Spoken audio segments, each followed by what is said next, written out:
El maestro es realizador de cine y televisión y filósofo.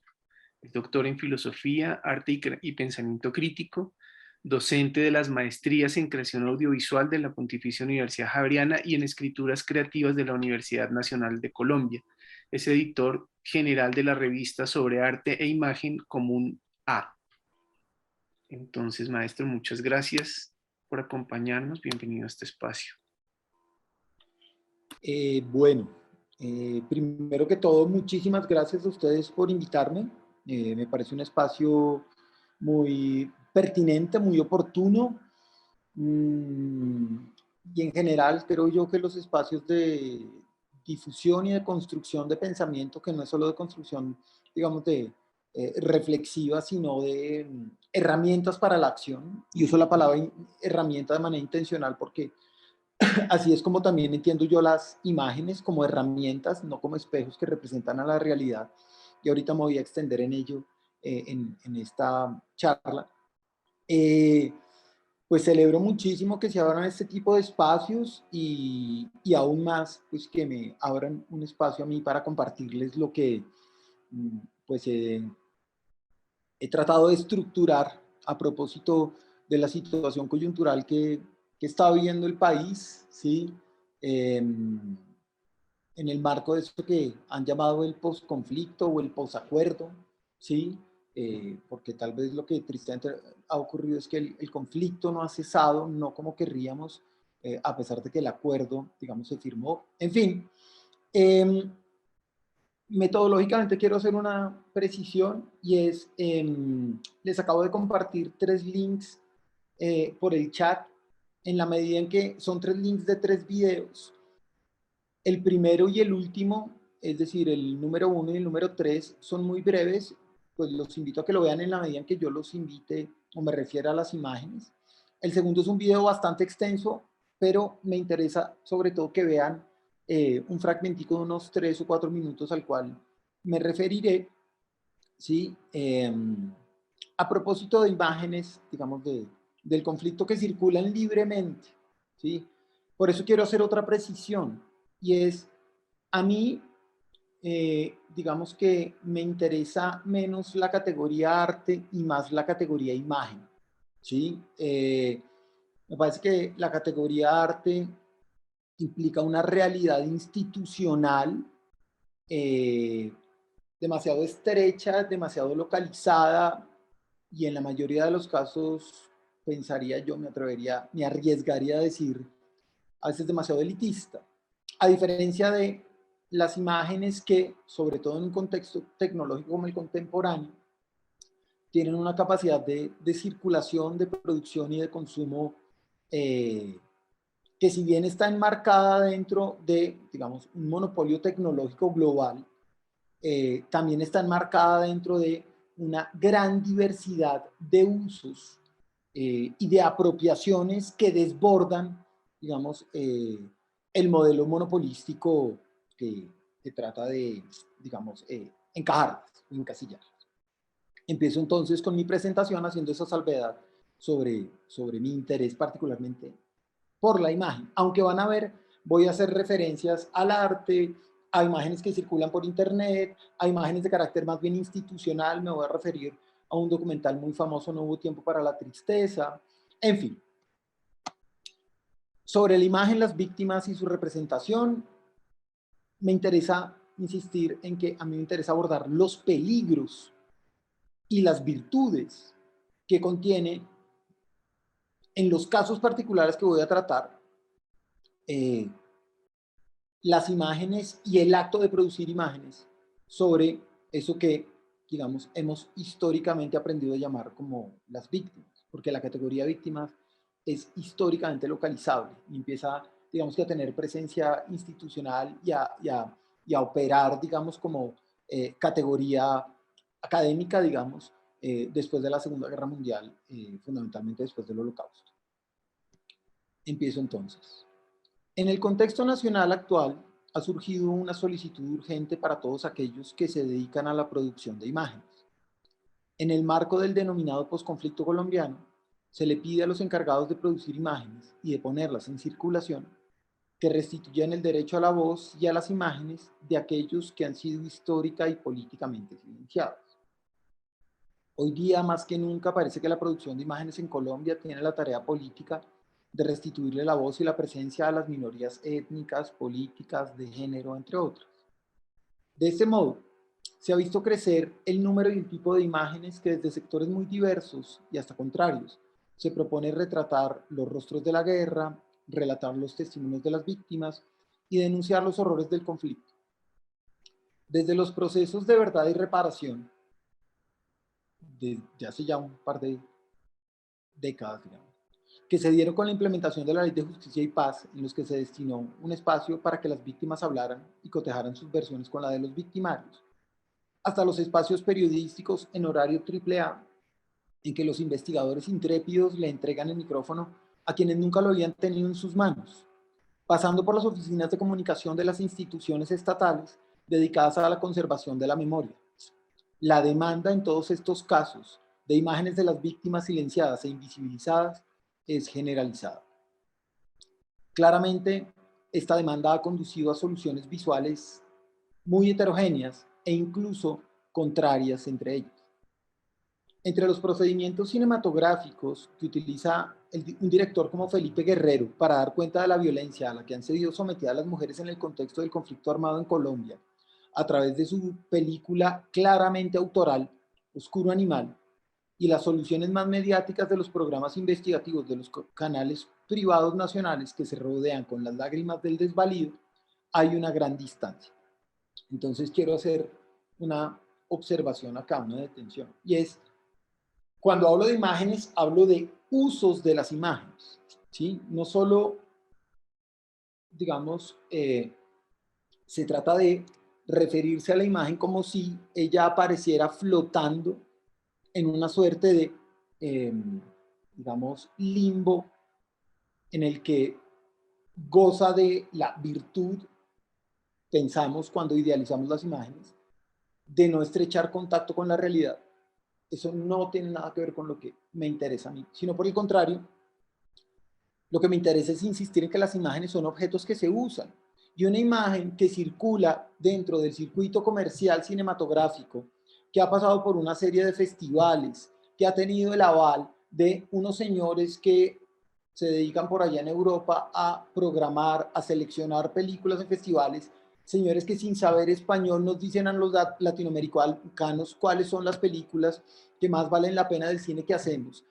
Una película que circula por ese circuito es muy distinta a un video que opera como denuncia en el contexto de las protestas sociales, transmitido en vivo y emitido por uno de los chicos de la primera línea en Puerto Resistencia, en Cali, ¿sí? Luego, no hay algo como la imagen en sentido estricto, sino usos, implementaciones sociales.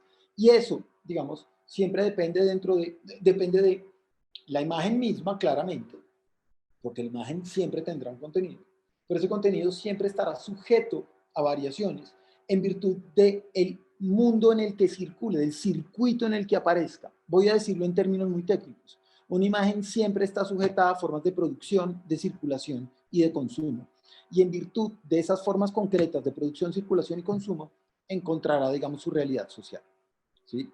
Por eso me refiero a los usos tan diversos como los que puede ser una imagen de carácter muy alto, autoral, o, por ejemplo, a las imágenes altamente comercializadas de la televisión a propósito de las víctimas, cuyo, digamos, ejemplo más inmediato y tal vez más célebre, tristemente célebre, puede ser la figura de Omaira, la chica de Armero, ¿sí? Que claramente no fue víctima de la violencia, pero que perfectamente podría ser catalogada como víctima en algún sentido, en el sentido de víctima de una especie de violencia aleatoria de la naturaleza. Ni tan aleatoria si problematizamos lo que ocurrió en Armero. En fin, a lo que voy yo con estos ejemplos que se encuentran en las antípodas es a, de entrada, mostrar el tipo de aproximación que me interesa en relación a las imágenes. Continúo entonces. No obstante, ambos casos, la película más autoral o el programa noticioso más espectacular, Ambos casos satisfacen la solicitud urgente de restituir la presencia de las víctimas a través de la imagen. Este texto se propone abordar críticamente esta ansiedad por las imágenes de las víctimas que, llena de las mejores intenciones, puede conducir a los efectos más contraproducentes. Por eso insisto en la palabra peligro. Primer apartado, sobre la subexposición y la sobreexposición. Tal vez ha sido George Didi Uberman, un teórico que ha dedicado su vida a pensar las imágenes y particular, y muy recientemente a pensar las imágenes, digamos, de la violencia, de aquellos sometidos a violencia, particularmente tomando como ejemplo el Holocausto. Tal vez ha sido Didi Uberman quien ha pensado más intensamente los peligros a los que están expuestos los pueblos frente a las imágenes. Para él, los más vulnerables se enfrentan a un doble peligro en su relación con las imágenes. Por un lado, se trata del peligro de la subexposición. Un pueblo subexpuesto ha sido vulnerado en su derecho a producir imágenes de sí mismo, en su derecho a tener una voz y en su derecho a poner a circular sus imágenes y sus palabras. En breve, un pueblo subexpuesto está arrojado al peligro de la invisibilidad y, en consecuencia, al de la inexistencia histórica y, sobre todo, política. Quiero poner un énfasis en eso, y es, ahorita Claudia advertía, ¿sí? El peligro de una cierta comprensión, digamos, que redujera, digamos, los efectos de la imagen al orden meramente simbólico, ¿sí? Aunque ella se esforzaba por mostrar que en el caso de tantas almas, digamos, se trataba de algo de otro orden. Yo quisiera decir entonces lo siguiente, y es, el derecho a la imagen no es meramente un derecho a una suerte de restitución simbólica de una presencia histórica, ¿sí? Que se quedaría en el orden de la narración, sino que tiene que ver con una especie de garantía política. Ese es el tipo de garantías que a mí me interesa también, que son las políticas en términos de políticas reales, de potencia de transformación de la realidad, de acción sobre la realidad, es decir, de operación de la imagen sobre lo real como quien opera sobre lo real con una herramienta, ¿sí? Ahorita me voy a referir a eso con mayor cuidado. Entonces, los pueblos están expuestos al peligro de esa invisibilidad. Por otro lado, los pueblos están también expuestos al fenómeno contrario, al de la sobreexposición. Por un lado tendríamos subexposición, por otro lado tendríamos sobreexposición. Un pueblo subexpuesto corre el peligro de la invisibilidad. Un pueblo sobreexpuesto se enfrenta al riesgo de ser banalizado por exceso de imágenes o por caricaturización. Un pueblo sobreexpuesto se enfrenta al peligro de ser reducido al simple estereotipo que la hace objeto de circulación como una mercancía dentro de los circuitos del espectáculo mediático. En Colombia, Carlos Mayolo y Luis Ospina le dieron un nombre a esa tendencia, pornomiseria, ¿sí? Yo quisiera referirme a lo siguiente, ¿sí? Y es un ejemplo clarísimo de ese peligro de la sobreexposición que todo lo iguala, ¿sí? Lo encontramos en los noticieros que cada tanto saben construir una nueva estrella de la victimización, ¿sí? A través además de una serie de categorías que empiezan a utilizar de manera indiferenciada, ¿sí? Feminicidio, víctima, y los ofrecen o las ofrecen estas víctimas dentro de los mismos esquemas dentro de los cuales pueden presentar perfectamente la historia de vida de un deportista que se supera o la historia de un descubrimiento científico en otro país o la historia de un bombardeo en Afganistán, ¿sí? Se trata de un modelo estandarizado dentro del cual vierten un conjunto de imágenes que reproducen de tal forma que si bien aparece algo, esto que aparece desaparece tan prontamente como aparece, al modo en que ocurre con una mercancía de circulación inmediata y de satisfacción, digamos, inmediata también, ¿sí? Continúo entonces. Podría decirse que la subexposición y la sobreexposición producen efectos análogos, a saber, la desaparición por invisibilización, por destitución de los pueblos como pueblos con figura humana y con voz política, bien sea que aquello se produzca por defecto, subexposición, o por exceso, sobreexposición. Vale la pena precisar las distintas modalidades de la subexposición y sobreexposición con el ánimo de hacer algunas claridades para el caso colombiano. Yo me atrevería a hablar de dos modalidades distintas de subexposición, la censura y la omisión. La primera, la censura. Entonces yo quisiera invitarlos ahora sí a que abrieran el primero de los links que dura menos de 2 minutos. Pueden verlo sin volumen mientras me escuchan. Maestro, no están no aparecen en el chat, o No, no, que yo soy el que no ve el chat, pero creo que mira, los acabo, no sé si es que no estoy habilitado en el chat, pero ya los he compartido en 2 ocasiones. Pero entonces, mientras lo envío, les cuento, les voy a mostrar unas imágenes que se volvieron muy famosas, ¿sí? A propósito del caso Pinochet. Digamos que tiene que ver con el tránsito entre el gobierno de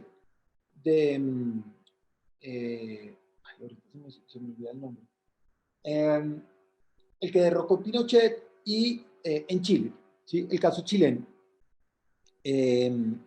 Y ya te lo estoy enviando entonces, Sonia.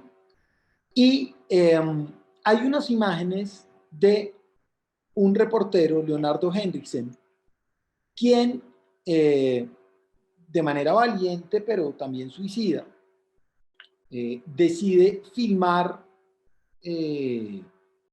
al ejército prepinochetista y esto le cuesta la vida, ¿sí?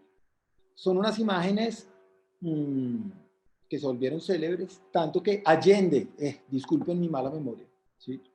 Tanto que Patricio Guzmán, en su documental, el famosísimo documentalista chileno, en su documental, exiliado después a Francia, en su documental sobre Allende, utilizaría las imágenes de Henriksen como, digamos, una expresión drástica de, digamos, el régimen de la censura operando como régimen de la invisibilización de las imágenes. La primera es la censura. La censura es visible como ley de prohibición.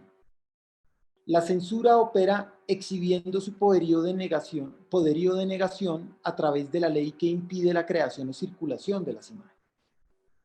En su documental La batalla de Chile, la lucha de un pueblo sin armas, Patricio Guzmán, el documentalista chileno exiliado al que me refería ahorita, utiliza las imágenes de archivo de un camarógrafo que filma su propia muerte a manos del ejército de Pinochet.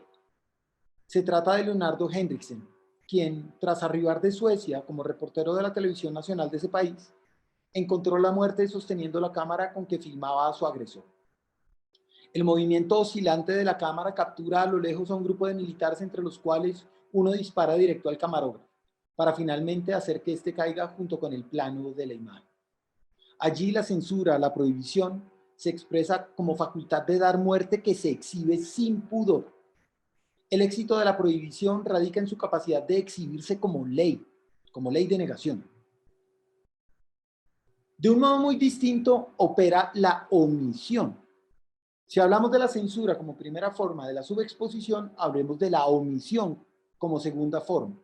La omisión sí que nos es bien familiar a nosotros en un contexto de monopolio mediático e informativo a manos de los grandes, digamos, grupos empresariales.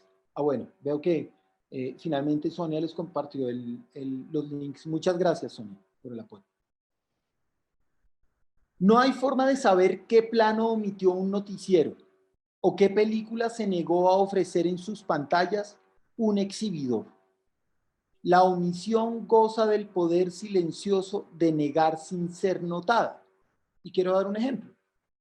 En mayo de 2014 tuvo una mínima resonancia la discusión entre Cine Colombia y el Centro Nacional de Memoria Histórica por la negativa de la exhibidora a presentar en sus pantallas el tráiler del documental dedicado a las víctimas del conflicto armado colombiano No hubo tiempo para la tristeza, de 2013, documental cuyo link yo les comparto acá en el segundo, o que es el segundo link más bien. Bien fuera por motivos comerciales o políticos, la exhibidora, respaldada por las leyes de libertad de empresa, decidió no exhibir el tráiler del documental y su negativa se mantuvo imperceptible hasta que el Centro de Memoria Histórica la hizo visible tras lograr que esas imágenes fueran exhibidas por otra compañía exhibidora, Procinal. Respaldado por un mínimo cubrimiento de la prensa oficialista del país, este acto de omisión gozó casi de una total invisibilidad como mecanismo para silenciar las imágenes de las víctimas. Finalmente, el documental fue lanzado libremente en YouTube y ha tenido más de 400.000 visitas. En la actualidad tiene bastantes más.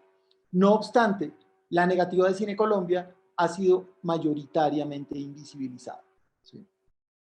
Entonces, insisto, cuando hablamos de la subexposición me interesa reparar en la censura y la omisión. ¿Sí? Pero también podríamos hablar de dos modalidades de la sobreexposición. Una por espectacularización y la otra por instrumentalización. Claro, yo me estoy aquí inventando, digamos, categorizando, lo cual no significa que sean excluyentes entre ellas estas modalidades. La realidad siempre será más confusa que los conceptos. Afortunadamente, creo yo, siempre será más compleja que una categorización. No obstante, aquí para efectos expositivos me sirvo de ella. Entonces podríamos hablar de dos modalidades de la sobreexposición: espectacularización e instrumentalización. Los medios masivos de comunicación del cine mainstream y también los programas periodísticos suelen reproducir una retórica espectacular y estereotipada de la víctima a través de sus ralentizados de la imagen, de sus acompañamientos musicales altamente emotivos, de los virajes al tono sepia y también de la retórica verbal que acompaña las imágenes con discursos que las sobrecodifican. Espero estar describiendo imágenes que ustedes ya casi que conocen, porque las han visto, casi que conocen es como que están muy familiarizados con ellas, porque las han visto de manera insistente, persistente todo el tiempo. Este blanco y negro con el piano, mientras la víctima gira, seguramente cuando el camarógrafo la llama y ella, pues de manera espontánea, voltea la mirada para interpelar directamente al espectador. La musiquita que nos indica que nos tenemos que conmover y además, por lo general, un acompañamiento discursivo cargado de un pocotón de clichés y de eslogan. La víctima como héroe que resiste, el victimario como un monstruo subhumano, el niño como un ángel, la madre soltera como una guerrera o el viejo como un sabio, son solo ejemplos de esta retórica verbal del estereotipo. Cuando las imágenes están asociadas naturalmente a este tipo de motes, todo está perdido de antemano, pues en el esfuerzo por hacer aparecer a alguien en su singularidad humana, lo que aparece es el formato audiovisual que con sus estereotipos presupone la forma en que los individuos y los pueblos son expuestos y el modo en que los espectadores han de reaccionar. Y eso es lo que me interesa en este momento, y es la sobrecodificación de las imágenes es peligrosa no solo por las imágenes, sino es porque sobrecodifica los comportamientos de reacción, ¿sí? Como cuando, recuerdo una ocasión en Transmilenio, un hombre se subió muy afectado, él decía ser un desplazado, pero claramente no se vestía al modo en que usualmente asumimos al desplazado, no tenía acento foráneo, no tenía, y recuerdo que alguien me interpeló y le decía, lo obligaba o lo invitaba a trabajar, que no fuera vago, porque él no tenía pinta de víctima, ¿sí? Y es, de nuevo, la imagen tiene un poder más que de representación, performativo, de normalización de las conductas, y más aún cuando ella es irradiada monopolísticamente, unilateralmente, por pues, los sectores empresariales usualmente más pudientes, no solo de este país, de los países en general. En este caso todo está, perdón, en este caso todo está codificado por un formato visual que recibe como un contenedor e iguala a las más heterogéneas historias de vida. La singularidad de cada caso es puesta en circulación dentro de un Star System del dolor que semana tras semana alimenta las pantallas con nuevos protagonistas. Sistema cuya contracara se manifiesta en los archivos del olvido, llenos de dolientes cuyo momento ya pasó. A la espectacularización le acompaña la segunda modalidad de exposición, la instrumentalización de las víctimas a través de las imágenes. Instrumentalización que en la mayoría de los casos se produce a manos del Estado. Se trata de un tipo de imágenes mayoritariamente subvencionadas por el gobierno, a través de las cuales documentalistas adscritos a oficinas de comunicación ministeriales o de instituciones estatales ofrecen un retrato de esos pueblos olvidados. Son imágenes altamente institucionalizadas que responden a la retórica de la eficacia estatal, de tal forma que en muchos casos, más que la aparición de un pueblo silenciado, lo que en ellas ocurre es la exhibición cuantitativa de una labor de un Estado eficaz. Quisiera reparar en algo, y es muy usual dentro de esta retórica de la instrumentalización de las imágenes de las víctimas, la cuantificación, ¿sí? Y cada vez es más usual encontrar que las bases de datos operan, sean de víctimas o de otro tipo digamos, fenómenos sociales, operan según el principio de la cuantificación, y parece que la cifra opera, digamos, como evidente por ella misma. De hecho, es muy usual escuchar en los discursos más institucionales la mención de cifras tras cifras tras cifras, y cuanto más grande, parece que es exponencialmente mejor la labor estatal. Estas imágenes operan como un medio para legitimar las labores del Estado a través de la exhibición de su eficacia y de su lenguaje tendiente a traducirse en la mayoría de los casos en la terminología técnica de las estadísticas y de los porcentajes. Es un lenguaje de cifras, de indicadores, de resultados y de acciones institucionales. De hecho, la palabra indicadores se ha vuelto prácticamente, digamos, el modelo de eficacia transversalmente a todos los ámbitos de la producción. Yo que vivo en el ámbito académico, la retórica de los indicadores es primordial. Es, en últimas, el lenguaje técnico de la administración que, sirviéndose de la imagen, pasa por acción política real, lo que supone la identificación de la acción democrática con el simple acto administrativo o gerencial.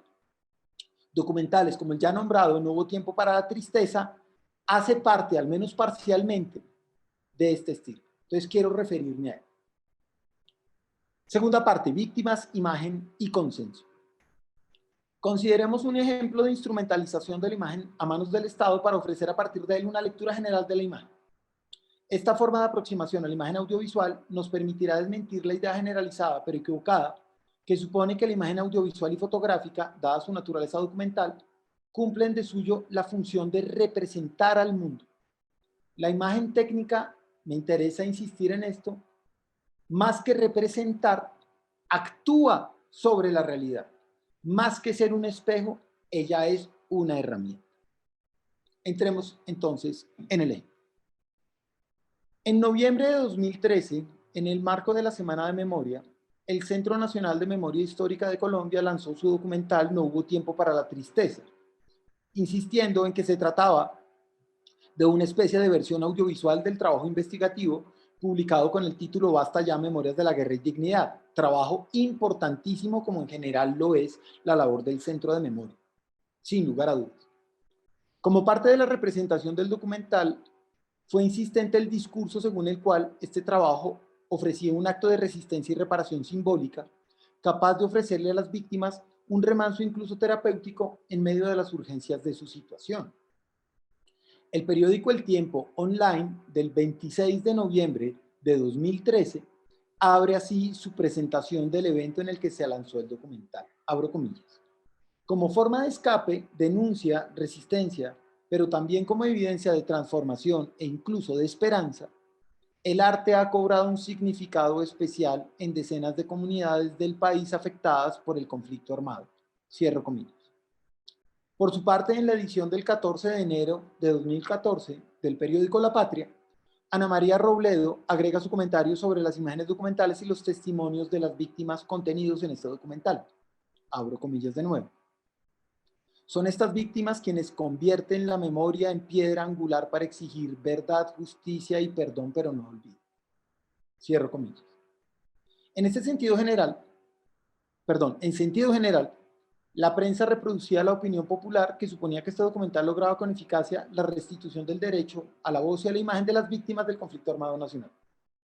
El documental recogía imágenes y testimonios de procedencias muy diversas dentro de la geografía del país y eso lo hizo objeto de celebración. En su página del 26 de noviembre del 2013, el diario El Universal recuerda la variedad de voces y de geografías que a través de este documento se unen con el único clamor, abro comillas, con el siguiente clamor, perdón, abro comillas. En la historia participan hombres y mujeres que desde La Chorrera, Bojayá, San Carlos, las orillas del río Carare, Valle Encantado y Medellín, reiteran que el país no puede permitir que la atrocidad de la que ellas fueron testigos se repita. Cierro comillas. Para muchos, esta heterogeneidad geográfica, cultural y de género es expresiva del esfuerzo por restituirle la voz a la diversidad de aquellos que hace tiempo la habían perdido. En general, los distintos apartados del documental que se concentran en escenarios geográficos y culturales diversos intentan ser muy respetuosos, y en efecto lo son, de la especificidad étnica, cultural y geográfica de cada región. Podríamos tomar como ejemplo un fragmento de esta película. Entonces los invitaría a que abrieran el segundo link. Yo ahí les coloco un fragmentico de 3 minutos 20 segundos, del minuto 13:40 al 17, que es un fragmentico del bloque entero dedicado a La Chorrera. Podríamos tomar como ejemplo un fragmento de esta película, que es solo un caso entre muchos otros que suscriben una retórica audiovisual muy característica de eso que es ya casi un género en documental colombiano, no solo por sus estrategias de estilo audiovisual, sino también por sus mecanismos de financiación y de circulación. Este tipo de documentales de carácter, digamos, etnográfico, pero también con una profunda, digamos, adhesión institucional. Se trata de un fragmento dedicado a la comunidad Huitoto, concentrada en la región de La Chorrera. Este se caracteriza por el respeto con el que se trata audiovisualmente el mundo espiritual de un pueblo a través de sus imágenes. El cuidado por el paisaje, sumado al universo sonoro que traslada a los espectadores al marco rural en que esta comunidad se relaciona con sus dioses, sus tradiciones y sus ancestros, pone de manifiesto el deseo del director del documental de respetar este mundo a través de las imágenes. No obstante, en la medida en que este fragmento del documental se desarrolla, un cierto enrarecimiento empieza a despuntar inadvertido. El líder de la comunidad, Manuel Safiama, habla a la cámara ubicada en el centro de La Maloca en medio de la noche y ataviado con un traje más autóctono.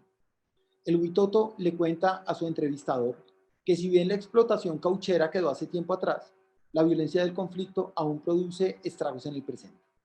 Safiama habla en español. A pesar de la evidente dificultad que le significa la extranjería de una lengua que no es la materna. No obstante, el indígena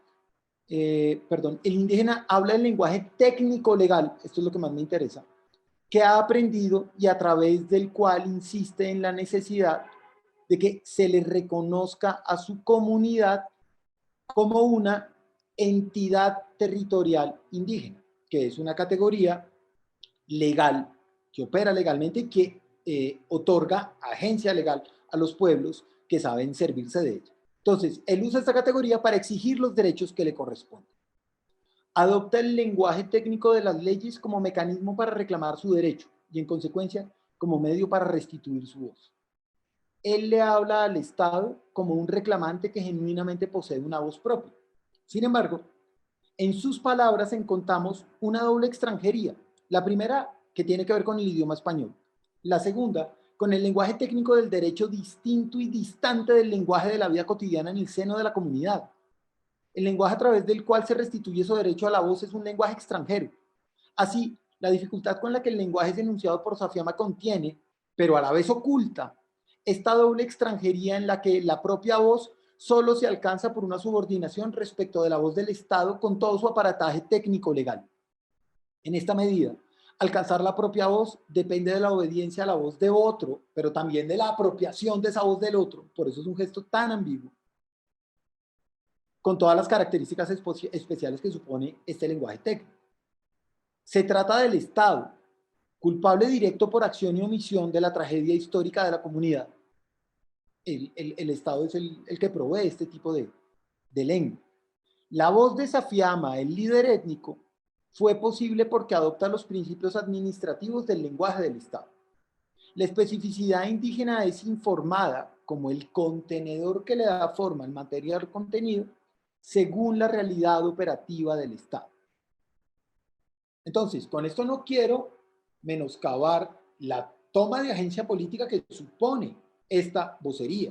Es un acto importantísimo y es un acto importantísimo que quede registrado en imágenes. Pero es un acto importantísimo, tan importante y que restituye tanta agencia política como es ambiguo. Porque, de alguna manera, ese es el esfuerzo que traté de exponerles en el párrafo anterior, contiene tanta agencia, tanta potencia como, digamos, subordinación, como modelación. ¿Sí?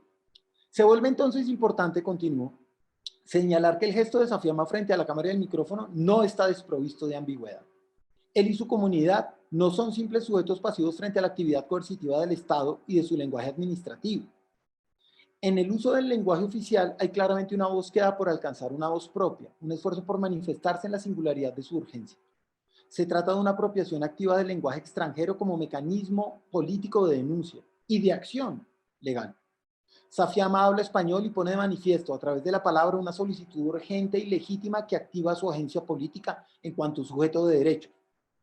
No obstante, esta donación de la palabra puesta en imágenes en el documental no se pregunta nunca por las condiciones mismas de posibilidad de tal agencia política.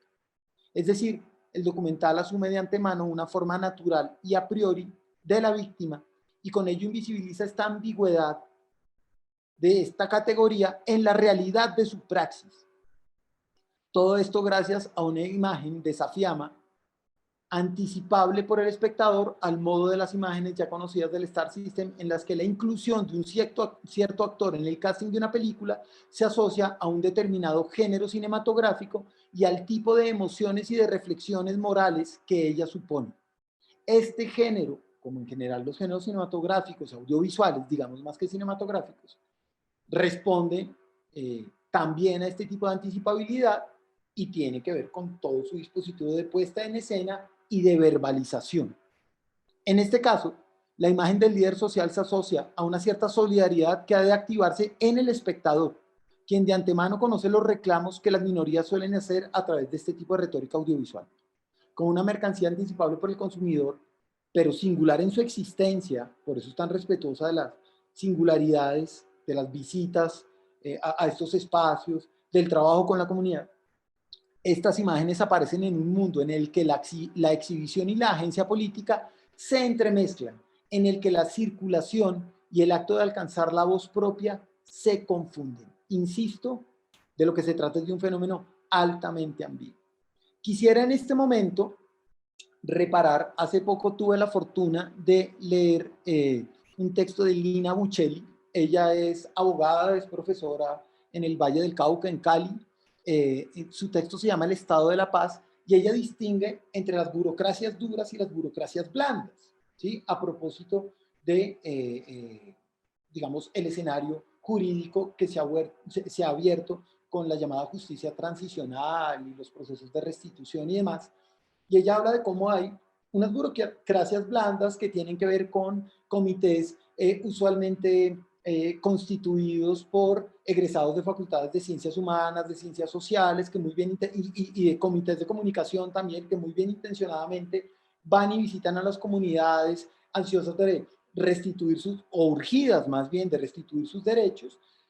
Y estas burocracias blandas que suelen cumplir en muchas ocasiones funciones de carácter más bien simbólico, son contrapuestas a burocracias de carácter más duro que tienen ya no, por lo general, digamos, científicos sociales y humanistas, digamos, o artistas, sino más bien a ingenieros, abogados, economistas, haciendo lobby en otros escenarios de toma de decisión política con mucha mayor acción, decisiones políticas que jamás serían caracterizadas como de carácter simbólico, ¿sí? No quiero con esto menospreciar la eficacia de lo simbólico, pero quiero ubicarla en relación a otro tipo de eficacias de carácter, llamémosla más material, ¿sí?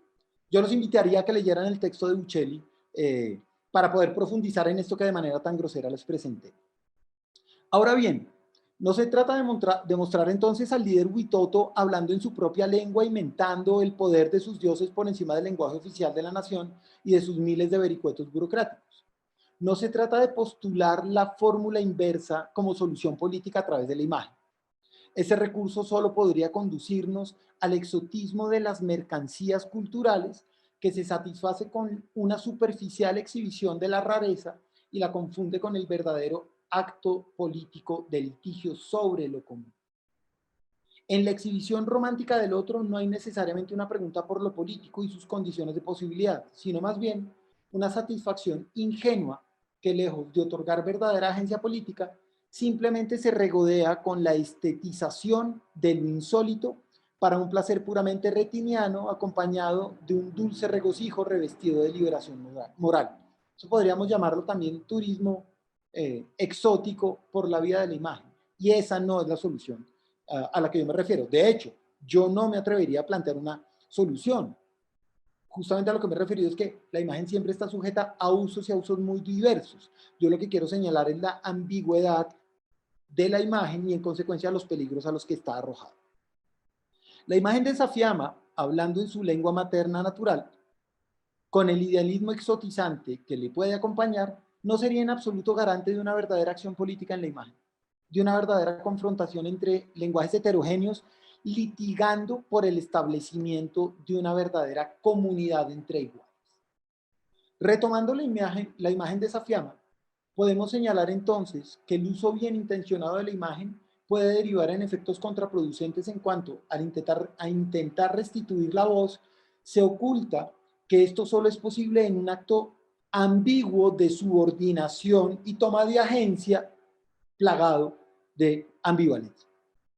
Al pasar por alto este simple tartamudeo, la dificultad de hablar, el documental pasa por alto la inconmensurabilidad entre los lenguajes que ha sido resuelta históricamente a través de una relación de subordinación de uno, el pueblo étnico, al otro, el Estado. Esta es la fantasmagoría de lo político cristalizada en la imagen. Fantasmagoría que supone un cambio en las condiciones políticas reales cuando nada de las condiciones materiales que produjeron la tragedia se ha transformado. Es decir, como sea, se sigue hablando y se seguirá hablando por mucho tiempo. El lenguaje institucional del Producto Interno Bruto, de importaciones, exportaciones, de la eficacia económica, ¿sí? Como aquel lenguaje al cual se han de adherir, ¿sí? Hablé fundamentalmente del lenguaje económico, pero podríamos desplazarlo también al lenguaje jurídico, como aquel lenguaje al que se han de adherir las formas que buscan alcanzar una vocería en sentido propio. Si uno no adopta esa actitud, queda excluido del orden de los que poseen verdaderamente voz. Y eso es lo que yo estoy señalando, que supone una gran ambigüedad, porque como sea, hablar ese lenguaje otorga agencia política, pero que al ser pasado por alto y al ser pasado por la imagen, hace que, digamos, por lo menos ella se desestabilice en su evidencia. Se trata de una, entonces continúo, se trata de una ilusión política que considera como posible la paz en el mismo contexto material estructural que ha conducido a décadas de violencia y exterminio. En este caso, la imagen está mostrando entre líneas la negación de la política que ella se esfuerza por ofrecer. A esta falsa apariencia de restitución de la voz, Jacques Rancière la denominó consenso. Entonces, qué pena, me voy a poner un poco técnico, pero quiero desarrollar el término consenso de un teórico político que me permite muy bien desplegar un poco más en filigrana aquello a lo que me quiero referir. El consenso, de acuerdo con el pensador francés, consiste en el orden político en el que los litigantes, las partes en conflicto, quienes están en choque, en este caso una comunidad y el Estado que no opera en la defensa de sus derechos como si opera en la defensa de derechos de otros, digamos, agentes sociales. En este caso, esos serían los litigantes. Entonces, el consenso, de acuerdo con este pensador francés, consiste en el orden político en el que los litigantes, las partes en conflicto, asumen unas condiciones para la discusión. Condiciones que, como vimos en este caso, están signadas de antemano. Es un lenguaje. ¿Cuál? El lenguaje administrativo, legal y económico. Dentro de estas condiciones, que se las llama racionales, a priori, habría una legítima discusión. Por fuera de ellas, solo habría aullido animal, irracional y en consecuencia no político. ¿Sí?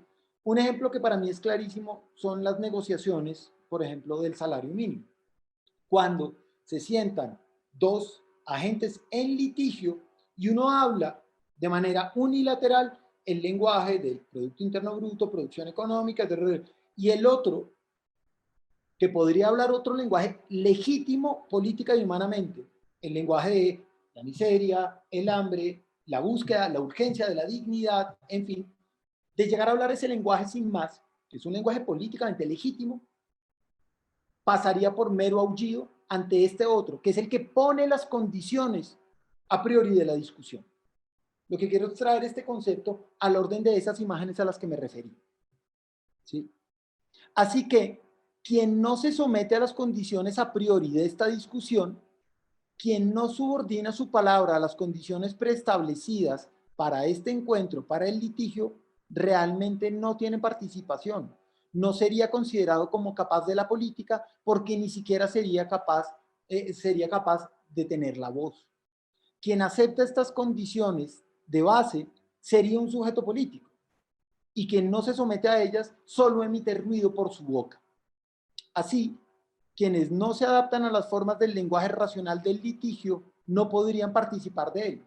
Recuerden, en una conversación radial en la que pusieron a hablar a la senadora Cabal con, se me escapa ahorita el nombre de este líder étnico, y ella les decía, pues bien, si nosotros, hablando, digamos, en nombre de los hacendados, digamos, de los propietarios que para ellas son las víctimas en última instancia, si nosotros llegáramos a restituirles a ustedes las tierras, ustedes no estarían en condiciones de utilizarlas. Y esa sería la única verdadera condición que podríamos ponerles. Que ustedes, como sea, las utilicen racionalmente, es decir, que las vuelvan productivas. Ahí lo que ella está diciendo es implícitamente es algo parecido a lo que yo estoy señalando. Y es, si ustedes no hablan el lenguaje, ya en el orden de la praxis, de su relación con la tierra, que asumimos como el lenguaje a priori racional, ustedes no son sujetos políticos, no son sujetos individuales y colectivos capaces de hacer un uso políticamente legítimo, humanamente legítimo de esas tierras. ¿Sí? Pues bien, continúo entonces. Así quienes no adoptan esta forma de lenguaje racional del litigio no pueden participar en consecuencia de lo político. De tal forma que este a priori determina quiénes pueden ser realmente sujetos participantes de la política y quiénes no. La discusión solo es posible entonces sobre la base determinada por aquellos que establecen qué es el lenguaje legítimo y qué no lo es. Esto presupone la jerarquía entre quienes determinan las condiciones racionales de la discusión y quienes están sometidos a ella. Así, un lector de los que toman parte en la, perdón, un sector de los que toman parte en la discusión realmente está de antemano excluido de ella, pues la condición misma para participar requiere de la adopción del lenguaje establecido por otros. Se hace parecer entonces que quienes no tienen capacidad de acción política real sí la tienen al poder hablar, perdón, repito que me perdí en la frase. Se hace parecer entonces que quienes no tienen capacidad de acción política real sí la tienen al poder hablar. No obstante, se oculta que su habla, su voz, es producto de esa subordinación silenciosa a las condiciones establecidas de manera anticipada por su contraparte. Se trata en última instancia de una igualdad artificial, no menos ambigua, pero artificial. En cuanto las condiciones mismas de igualdad de los participantes ya están establecidas de antemano por un sector y no por todos. Así, por ejemplo, sucede cuando el gobierno convoca a los sindicalistas, el ejemplo que les di, para negociar el salario mínimo anual. El lenguaje que se requiere para la negociación es el de la economía, el del Producto Interno Bruto, el del gasto público y demás. En este marco del lenguaje, en el que los alegatos existenciales de quien desea contar con algo más de tiempo personal para pasar tiempo con sus hijos o un poco más de holgura económica para pagar el crédito de tu casa, terminan siendo reducidos a nadería. En ello no habría argumento. La exigencia de pasar más tiempo con sus hijos, de poder criarlos, de poder sacarlos del orden de la violencia barrial, eso serían naderías. Allí no habría voz porque no habría raciocinio. De ahí que finalmente el Estado determine por decreto el reajuste que solo nominalmente fue producto de una negociación. Cuando el Estado convoca a los artistas para que dicten talleres en las zonas más deprimidas de la ciudad, bajo la idea de que con ellos se incluya a la población vulnerable, esta idea de inclusión no supone en ningún momento que estos individuos de las clases más deprimidas puedan llegar a aspirar a una transformación real de clase. Más bien de lo que se trata es de alejarlos de la delincuencia para que entiendan muy bien su lugar en el mundo. Es mejor tener celadores y mensajeros con hobbies artísticos que delincuentes y letrados que enfrenten las leyes. Algo de esto tiene que ver con esa idea de las burocracias blandas a las que me refería ahorita. Así opera la inclusión del consenso, manteniendo a cada quien en su lugar bajo la ilusión de que todos podemos alzar legítimamente nuestra propia voz.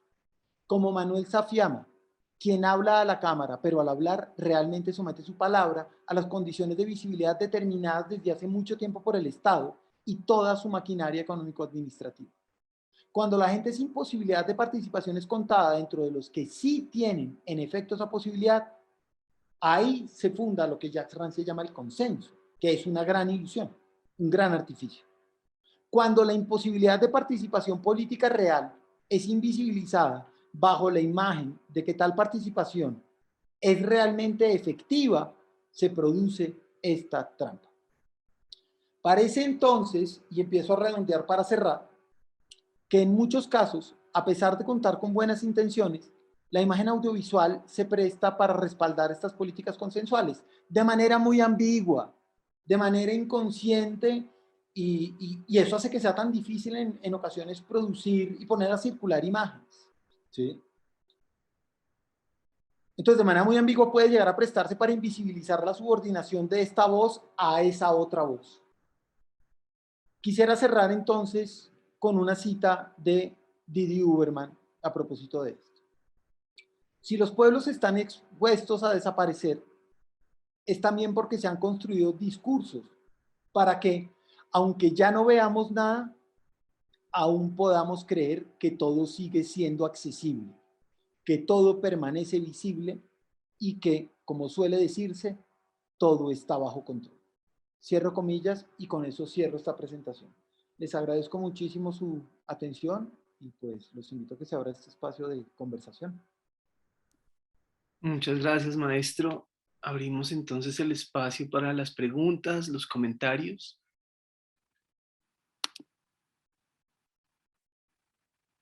Voy a revisar un segundo el chat, a ver si hay preguntas o si desean micrófono.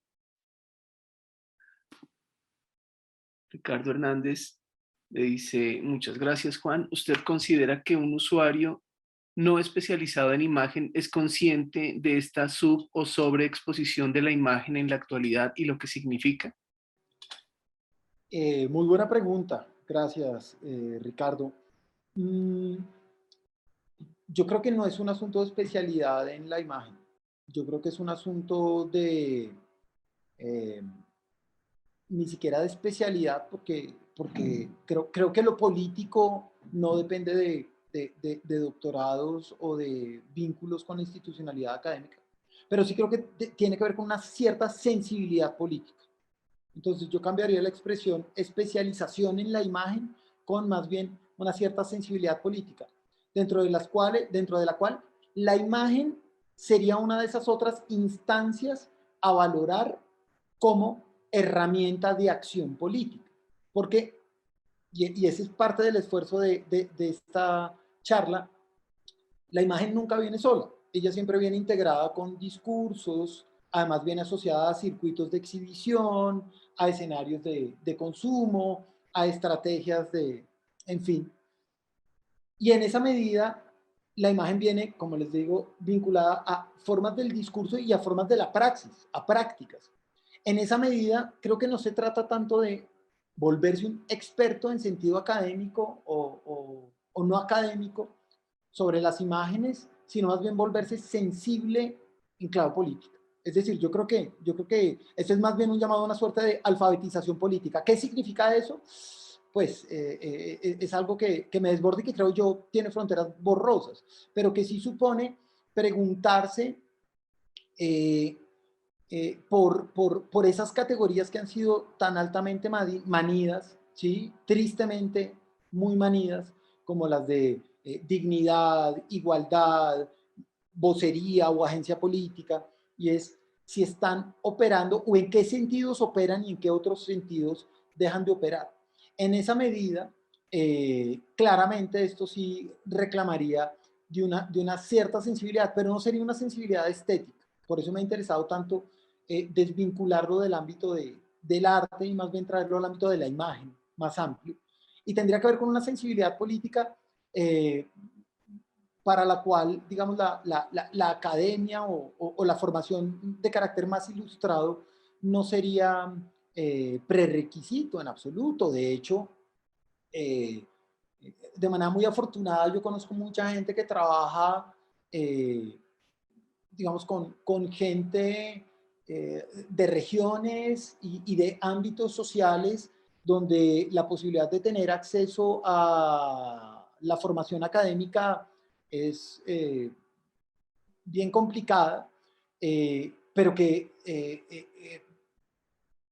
logra, digamos, hacer, que permite que parezca gente con una sensibilidad política, con una claridad política, que incluso el politólogo con la formación académica más eh, del primer mundo podría desarrollar, ¿sí? Entonces, yo creo que sí se trata de un asunto de sensibilidad y por eso hablo de una cierta alfabetización, porque yo creo que es una tarea. Esto supone una tarea a la cual han renunciado mayoritariamente, creo yo, los que hacen imágenes o los que hacemos imágenes, ¿sí? Yo no- Por, pues, la eficacia comercial que tiene la imagen y la imagen como mercancía, al modo en que ocurre con las mercancías, nunca suele interpelar a su consumidor. Por el contrario, suele satisfacerlo y de la manera más inmediata. Entonces, yo lo que diría es, y de alguna manera, dentro de la vida académica a la que pertenezco y un poco con la retórica, a veces muy encumbrada, que hace parte de los prejuicios de alguien que se dedica a este tipo de vida, yo trato de realizar un aporte mínimo dentro de esa invitación, digamos, a la alfabetización, a la necesidad de esa alfabetización, que es alfabetización política. Repito, no es alfabetización estética. Y dentro de esa alfabetización política, pues entra la imagen, pues entra el discurso, entra la relación con la institucionalidad y con las formas de práctica que se le asocia, ¿sí? Eso es lo que podría decir así como de manera más rápida. yo tengo una pregunta Sí, bueno, sobre, pues que es un comentario de una experiencia que conozco del profesor Pablo Mora. sí. Cuando usted hablaba de agenciamiento, digamos, ese discurso que pasa ya, digamos, de ser sujeto más a agente, y no sé si se puede equiparar emancipación en quien produce la imagen tenga el control de la máquina que produce esa imagen. No sé si me explico, Sí, pero va a ser un punto de partida para la alfabetización de la que usted habla, alfabetización de la que usted habla. sí, pero mira que esa no está exenta de ambigüedades. Qué pena usar tanto la palabra ambigüedad, pero es que trato de ser honesto con la realidad, ¿sí? A veces yo siento, y esa es tal vez una de las distancias que más me asaltan con la vida académica, y es que yo siento que muchas veces la teoría tiende a ser algo deshonesta con la realidad, porque tiende a simplificarla, a sistematizarla, y a mí cada vez me ocurre que lo que percibo es que todo es bastante más ambiguo, es decir, más complejo de lo que realmente nos ofrecen las teorías. Y lo que suele uno pensar es, claro, les damos las cámaras y eso que llaman la autorrepresentación permite automáticamente emanciparse, ¿sí? De hecho, hay está Pedro Costa, que es un documentalista cuyas películas son bien difíciles de ver, mezcla de documental y ficción, y él tiene la firme convicción de que quien es dueño de sus cámaras está emancipado de alguna manera.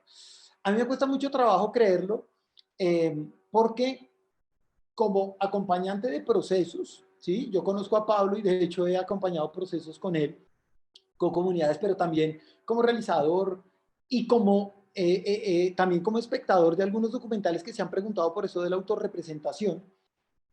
No es inusual que a veces quienes tienen las cámaras quieren verse a sí mismos según el estereotipo en el que han sido educados, ¿sí? Hay una película muy bonita de Jean Rouge, un clásico del documental que se llama Cuento de Verano, en el que él trata de lograr un retrato genuino de la gente, ¿sí? Todavía no había video, entonces era todo en cine, y este man, al final de la película, se los lleva a la sala de proyección para mostrarles las imágenes que hizo de ellos, y hay un fragmentico que me parece muy afortunado a propósito de esa pregunta, y es, a un niño lo llevan y esperan que el niño esté muy feliz porque salió en pantalla gigante y el niño sale decepcionado.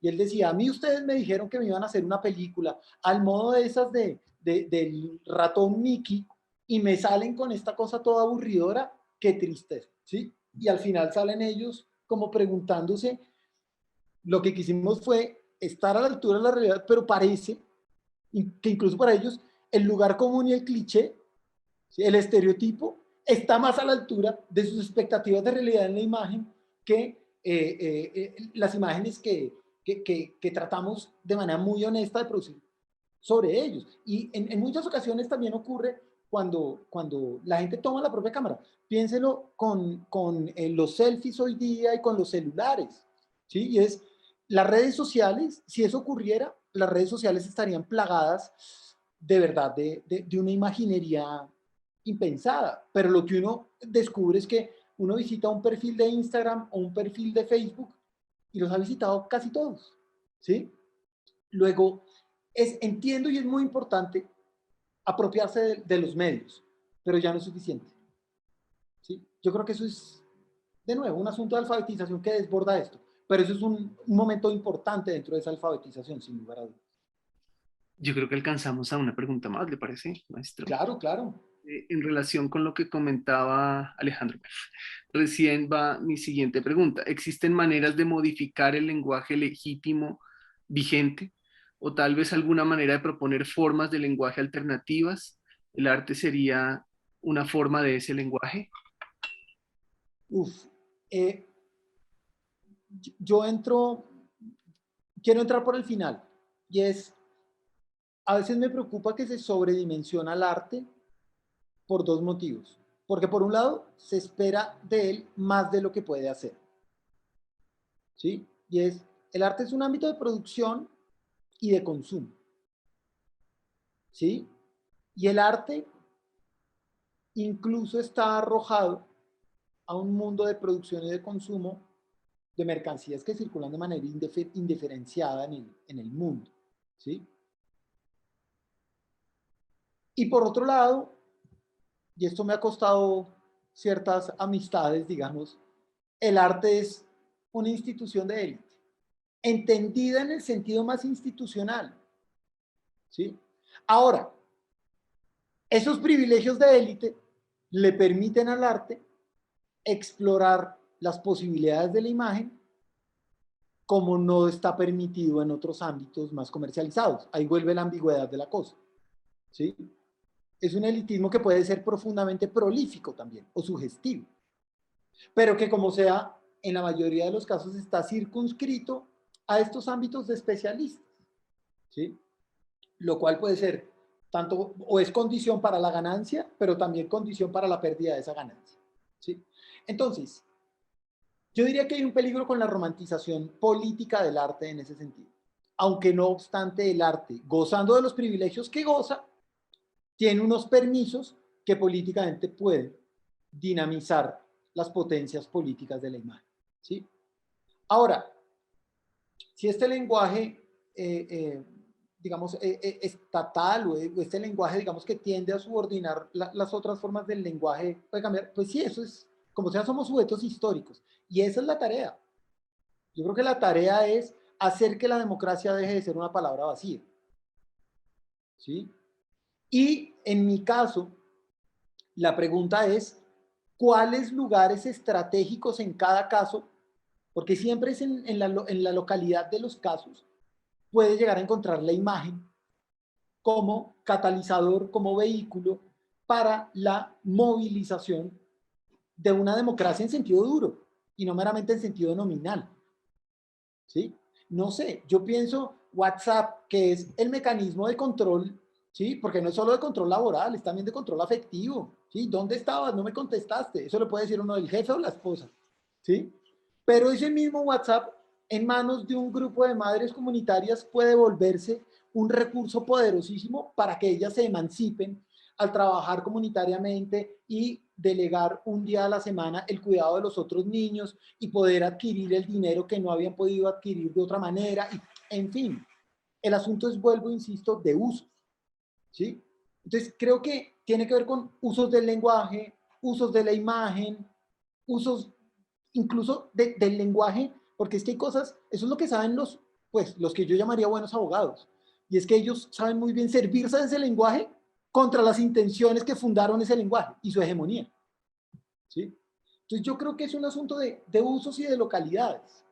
Y eso tiene que ver con la alfabetización política. Yo creo que no tiene que ver con una teoría política sistemática o una teoría económica sistemática, sino con un saber obrar en virtud de las circunstancias. ¿Sí? Eso es, insisto, qué pena lo poco sistemático, pero es que la realidad creo que cada vez se rehúsa más, en mi cabeza al menos, a esa sistematicidad que a veces nos complace, engañosamente, creo yo.